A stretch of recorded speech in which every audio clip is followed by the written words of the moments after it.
एक समय की बात है। एक राजा जंगल में अपने सैनिकों के साथ शिकार के लिए जाता है।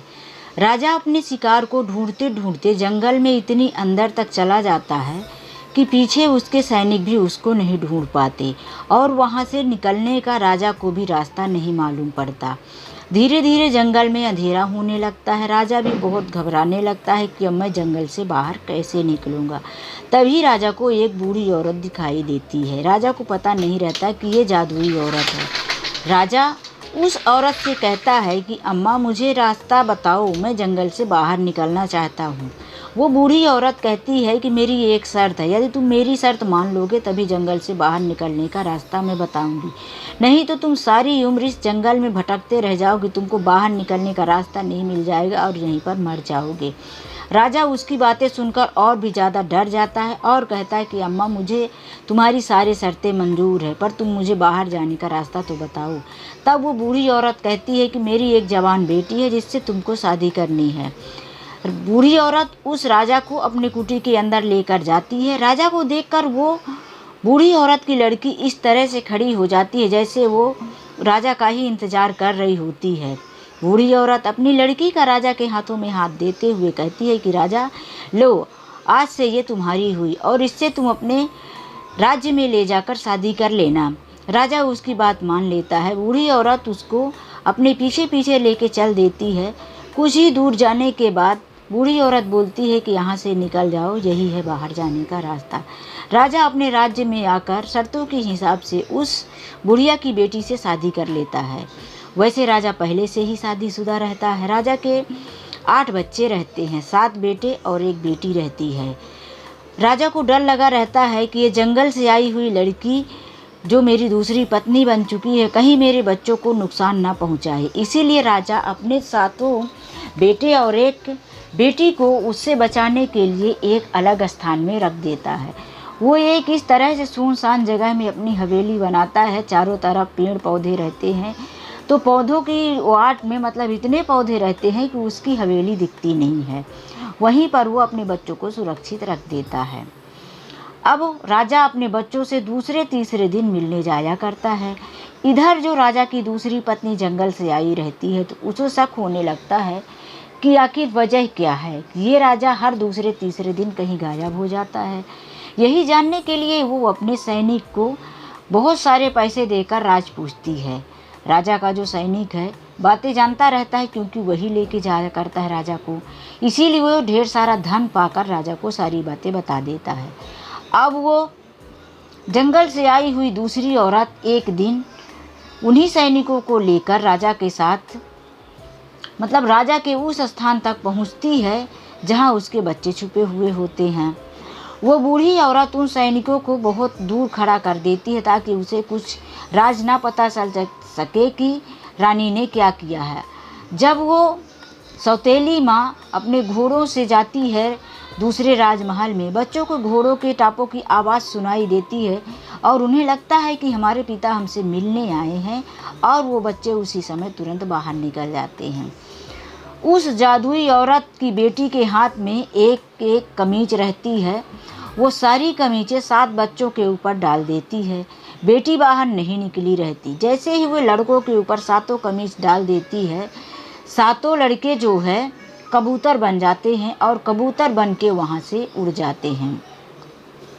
ये जो रहस्य है, राजा की जो बेटी रहती है वो देखती रहती है, लेकिन वो डर के मारे बाहर नहीं निकलती।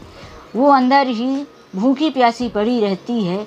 लेकिन जब ही एक दिन बीतता है, दूसरे दिन राजा उस महल में अपने बच्चों से मिलने आते हैं। राजा को ये सारी घटनाएं पता नहीं चलती कि मेरे बच्चों के साथ क्या हो गया होगा। और राजा के दरवाजे पर पहुंचते ही जब उनके घोड़े के टापों की आवाज़ सुनकर कोई भी बच्चे बाहर नहीं निकलते, तो राजा अंदर जाते हैं और डरी सहमी अपनी बेटी को देखकर पूछते हैं कि क्या बात है बेटी, तुम बाहर क्यों नहीं निकली। तब वो बेटी कहती है कि पापा, यहाँ पर एक औरत आई थी जो हमारी सौतेली माँ है, और वो सारी घटना वहाँ पर राजा को बता देती है और राजा से कहती है कि पिताजी, आज रात आप यहीं रुक जाइए, मुझे बहुत डर लग रहा है, क्योंकि मेरे भाई भी यहाँ नहीं हैं और अब मुझे यहाँ अकेले रहने में बिल्कुल बहुत ज़्यादा डर लग रहा। राजा को अपनी बच्ची पर दया आ जाती है और बहुत दुखी भी होता है, क्योंकि उसके साथ साथ बच्चे गायब हो गए होते हैं। राजा अपनी बेटी की बात मानकर वहीं रात को रुक जाता है। तभी बेटी सोचती है कि मैं ऐसे चुप नहीं बैठ सकती, अपने सातों भाइयों को मुझे बचाना है। इस प्रकार वह अपने साथ कुछ वहाँ से नाश्ता, फल, भोजन वगैरह लेकर जैसे ही रात को अंधेरा हो जाता है और उसके पिता आराम करने बैठते हैं, सो जाते हैं, तो वहाँ से निकल लेती है। चलते चलते जिस तरफ उसके सातों भाई उड़ के गए हैं उसी दिशा की तरफ वो चल देती है और जाते जाते जंगल में पहुँच जाती है। वहाँ पहुँचते ही बेटी को भी अंधेरा होने लगता है। तब वो सोचती है कि अब मैं अंधेरे में कहाँ जाऊँ, मुझे कोई जानवर खा लेंगे। इस डर के चलते उसे एक झोपड़ी दिखाई देती है और डरते डरते वो झोपड़ी के अंदर जाती है। वहाँ देखती है कि 7 छोटे छोटे बिस्तर लगे हुए हैं। उसे लगता है कि ये 7 बिस्तर शायद मेरे भाइयों के हों, क्योंकि वहाँ पर उन्हें कुछ कबूतर के पंख भी दिखाई देते हैं। अब जैसे ही अंधेरा ज़्यादा हो जाता है, एक खिड़की में से फड़फड़ाते हुए 7 कबूतर आते हैं। उसे समझते देर नहीं लगती कि ये मेरे ही सातों भाई हैं। तब उनमें से बड़ा भाई शरीर कबूतर का है, लेकिन इंसानों की आवाज़ में बोलता है कि तुम यहाँ क्यों आई हो? तुम हम लोगों को इस तरह से तो हम खतरे में है ही, तुम अपनी जान खतरे में क्यों डाल रही हो? सुबह होते ही तुम यहाँ से निकल जाना। तब राजकुमारी बोलती है कि नहीं, मैं अपने सातों भाइयों को यहाँ से बचाकर ही ले जाऊँगी। तब भाई बोलता है कि नहीं बचा सकती। सातों भाई एक साथ बोलते हैं कि तुम नहीं बचा सकती, क्योंकि यहाँ सुबह एक डाकू आता है जो तुम्हें भी उठाकर ले जाएगा या मार देगा। तुम यहाँ से निकल जाओ। तब बहन पूछती है कि कुछ तो उपाय होगा तुम लोगों के बचाने का। तो वो बताते हैं कि देखो, हम लोगों को बचाने के लिए एक ही उपाय है कि तुम हमारे लिए 7 कमीज बनाओ, और वो भी फूल जैसे सितारों की, जैसे सितारे होते हैं उसी तरह से फूल तुमको 7 कमीज में जड़ना होगा, और तुम हम भाइयों के लिए कमीज बनाओगी, तभी हम वो पहनकर इंसानी रूप में आ सकते हैं। इस तरह बहन बातें सुनती है और भोर में ही वहाँ से निकल जाती है। वो जाते जाते एक पेड़ के खोखले जगह में घुसकर बैठ जाती है कि जब दिन में सुबह हो जाएगी तब मैं यहाँ से निकलूँगी। और जैसे ही सुबह होती है वो बाहर निकलती है, उसे बिल्कुल सितारों जैसे कुछ फूल दिखाई देते हैं। तो वो अपने दुपट्टे को लेकर फाड़ती है, जो अपने सर में कपड़े ओढ़े रहती है, उसमें से वो कुछ कमीज़ें बनाती है और उसमें सितारों जैसे फूल जड़ने शुरू कर देती है। वो अपना काम कर ही रही होती है कि कुछ सैनिक घोड़ों के साथ वहाँ आ जाते हैं। उनमें से बीच में राजा भी रहता है, राजा का कोई लड़का दूसरे राज्य का। वो राजकुमार उस लड़की को देखकर पूछता है कि ये लड़की तुम कौन हो और इस घने जंगल में क्यों बैठी हो? वो कुछ बोलती नहीं है, क्योंकि कमीज बनाने के टाइम उसे एक शर्त दी जाती है। भाइयों द्वारा बताया गया रहता है कि जब तक तुम ये कमीज तैयार नहीं कर लेती, ना तो तुम हंसोगी, ना ही किसी से बात करोगी, और ना ही तुम दुख में दुखी होगी, ना सुख में हंसोगी।